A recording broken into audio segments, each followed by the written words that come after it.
उत्तर प्रदेश में तमाम क्षेत्रीय, सामाजिक और जाति समीकरण साधने की दिशा में बीजेपी ने फिलहाल अपना ऑपरेशन ब्राह्मण तेज कर रखा है। तमाम नेताओं से उनके बात हो रही है, लेकिन विप्र समाज की कथित नाराजगी को साधने के लिए सबसे बड़ी राज की बात यह है कि कैसे नौकरशाही यानी ब्यूरोक्रेसी के जरिए संदेश दिया जा रहा है। इसकी सबसे बड़ी बानगी है मुख्य सचिव पद पर दिल्ली से भेजे गए दुर्गाशंकर मिश्र। और आपको बता दें, मिश्र को जिस रणनीति और राजनीति के तहत भेजा गया और जिस तरीके से भेजा गया है, इसके न सिर्फ राज बड़े हैं बल्कि प्रभाव भी खासे बड़े हैं। आप सोच सकते हैं कि अभी तक जो मुख्य सचिव थे आर.के. तिवारी, वो भी तो ब्राह्मण थे। इससे पहले अनूप चंद पांडे भी ब्राह्मण थे। फिर दुर्गाशंकर मिश्रा को ब्राह्मण कार्ड से कैसे जोड़ा जा सकता है? तो पहले ये समझ लीजिए कि राजनीति में कभी भी 2+2 4 नहीं होता। वैसे तो ये भी अजीब है कि राजनीतिक दलों और सरकार में जाति या संप्रदाय के प्रतिनिधित्व को लेकर समायोजन होता है, लेकिन नौकरशाही में भी ये होता है क्या? उत्तर प्रदेश में जाति समीकरण एक ऐसी सच्चाई है जिसे कोई नहीं नकार सकता है, बीजेपी भी नहीं। और योगी आदित्यनाथ इसीलिए जब मुख्यमंत्री बने तो उनके साथ में एक ब्राह्मण डिप्टी सीएम और एक ओबीसी डिप्टी सीएम यानी दिनेश शर्मा और केशव प्रसाद मौर्य को बनाया गया। इसके पीछे जाति संबंध साधने की ही कवायद थी। लेकिन आपको राज की बात बता दें कि उत्तर प्रदेश में पंचम तल यानी मुख्यमंत्री कार्यालय का जो सबसे पावरफुल फ्लोर है, वहां पर कौन सा अधिकारी किस तरीके से तैनात है, इसको लेकर भी राजनीतिक कॉरिडोर में चर्चा होती है। यूपी की सियासत में पूर्वांचल का दबदबा हमेशा से रहा है।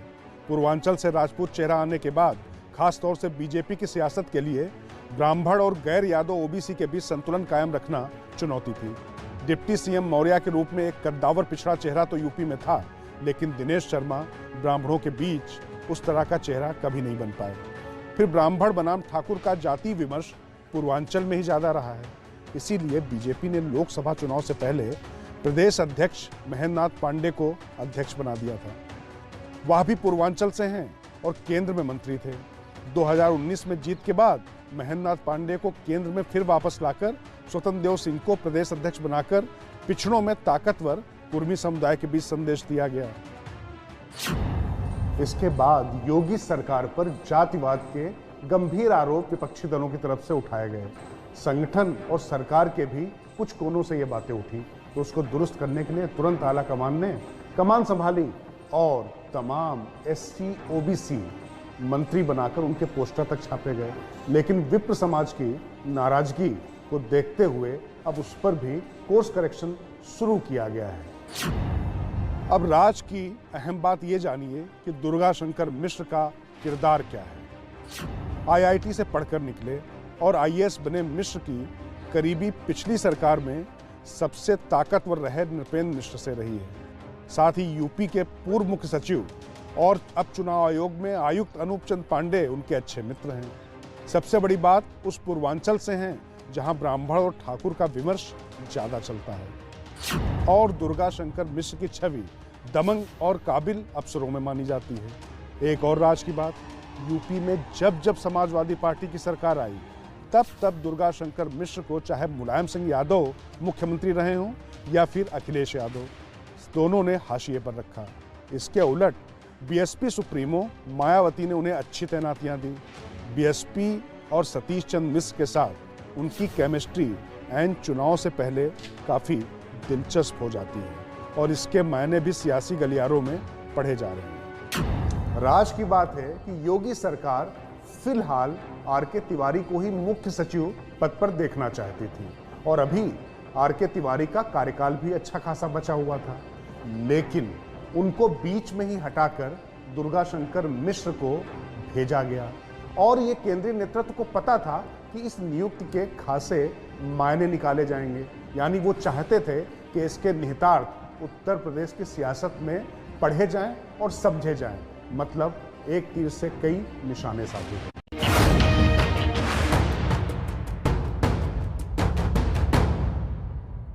चलते चलते एक और राज की बात। ये राज की बात आपकी सेहत से जुड़ी है, लेकिन आपकी शारीरिक सेहत नहीं, आपकी आर्थिक सेहत से।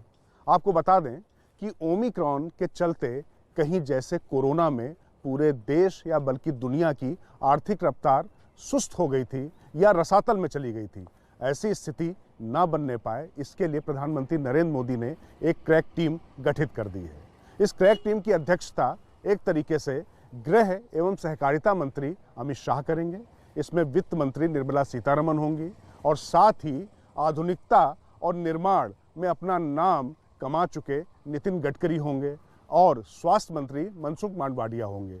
इस टीम का उद्देश्य ये होगा कि देश में उद्योग जगत को जो भी फैसला उस समय लेने की जरूरत है, एक तरीके से सिंगल विंडो सिस्टम होगा कि क्या नीति उस समय बनाई जाए, टैक्स से लेकर क्या रिफॉर्म तत्काल करने हो तो तुरंत उसको अमल में लाया जाए, ताकि देश की आर्थिक रफ्तार सुस्त न होने पाए और लगातार प्रगति पथ पर बनी रहे।